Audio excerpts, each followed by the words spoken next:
Hi guys, it's me, Dr. K, and my beautiful wife Linda here. Hi. You guys have heard me talk a lot about sensory integration and sensory processing disorders and how that is, underlying a lot of what we call anxiety. I think upwards of 60%, and it's underlying a lot of what we call ADHD, and probably 25% of ADHD is ultimately these sensory integration problems.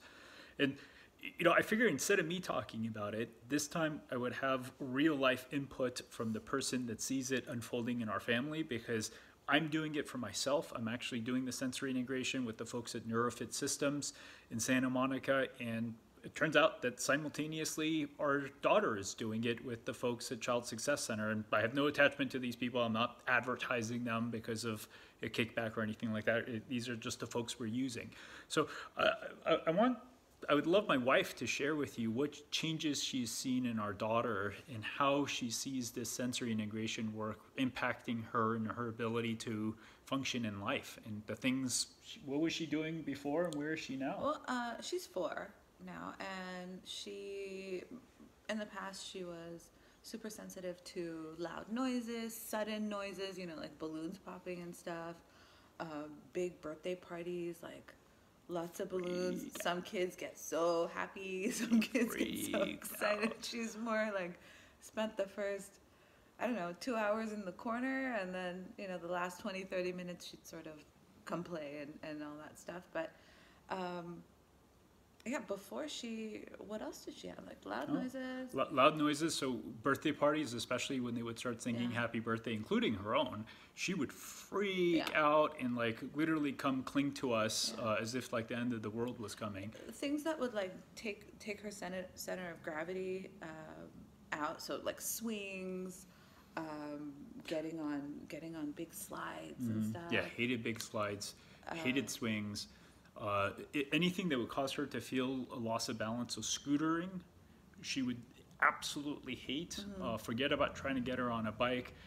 She wouldn't really jump or climb because she would just feel unstable. So like she wouldn't really be on our couch doing a whole lot. And what are you seeing now? And now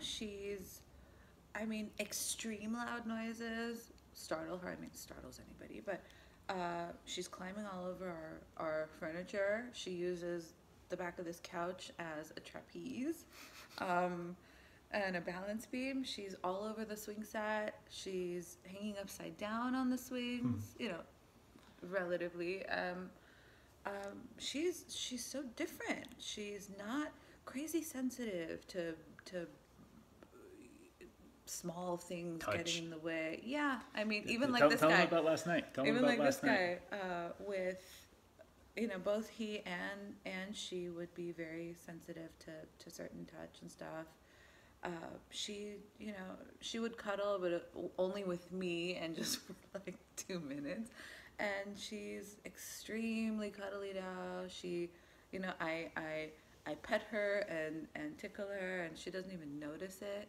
She Most of enjoys the it. time. She enjoys it. She comes in for it, and it's so comforting, especially for me who's like extremely physically affectionate. And social. It makes me feel so much better now that I get to smush her and do all these things, and she doesn't try to wiggle away from me and run. So And the part that tripped me out and what actually got me to nudge her to come on this video to record was the other day, for the first time, this little girl got on her scooter and was scootering down the street, going pretty darn fast to the point where I'm like, oh Jesus, like she's gonna fall and like crash. And she was actually liking it. And some of you will say, well, that's just like kids just kind of develop, in 4 weeks, in 6 weeks, kids don't go from being sensory averse, terrified of movement to suddenly seeking it and wanting it. And Yeah. that's the part that's weird about this. When you find a person that actually knows how to do the sensory integration, and not all occupational therapists know how to do this, but when you find the right person and the way they are able to work with you, and I'll tell you for myself, like the way she touched me, like if this was 3 months ago, I would literally startle. If she touched me unexpectedly and much to her dismay and frustration, like literally I couldn't handle things because I still had these startle reflexes. And I was telling my buddy Jim, who runs that place, the neurofit systems that, you know, now she touches me and it's no big deal. We were in a small gathering No of big family. deal. I'm do you enjoying enjoy it. any of this? I'm sorry, I'm enjoying this. It's not causing that reaction. We had a small gathering of our immediate family, and you know, our family sometimes gets really rowdy. And My side, mostly my side. so we had all of these people talking. We were outdoors, but there was a lot of sound, and I was actually watching myself, and I found like, wow, I'm not bothered by this at all. And you know, if this was a year ago, I was just kind of reflecting, and I'm like, wow, at a certain point, like this would actually start getting on my nerves. And like, I love the people that we had around us, the small group, but nonetheless, like it caused me to have a very different experience. And this is, you know, me as the 40-something-year-old dinosaur, having this experience and witnessing the change in myself. And it's happening so quickly, and that I can literally feel my brain rewiring and reorganizing itself in how it processes information. And it's the trippiest thing. Like every time I do the sessions, I feel like I'm actually drunk for an hour or two, and I can literally feel like there's new pathways forging in my brain. I mean, I don't know how else to describe it, but literally, one, that's physiologically what's happening. I mean, I understand the neurology behind it, but I can actually feel my body rewiring, and it is the coolest thing on the face of the planet. And, you know, have you seen anything else in me? I mean, you don't get tired.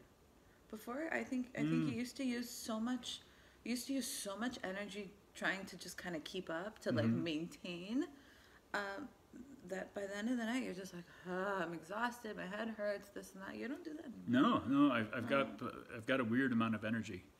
The other thing that I think I was sharing with you was that before, there was almost like, have you ever been in a place where there's this annoying like buzzing noise in the background? It's like all the time.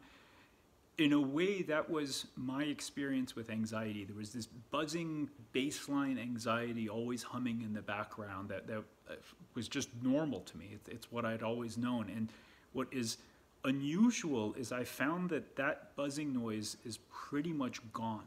I just feel more comfortable, more at ease in myself. I feel more calm. And it's not because I've been meditating hours per day. It's not like I've changed my supplement regimen. It's not like I've changed my diet, even though I'm very mindful of these things. But these things were all the same as they were a few months ago. And the same thing with our daughter. Lana is actually more calm. And just more grounded as a human being. And I think all of this goes around what happens to the neurology when the neurology is not constantly taxed processing information from the world around it. Again, I think 50% of what we call anxiety is actually these errors. 25% of ADHD plus is probably these errors. So these things are way more common than we realize, and everyone out there needs to be talking about this and thinking about this because it's right underneath our noses and we just don't even know how to pay attention to it. Anything else? Cool. Well, thanks for watching. Ciao.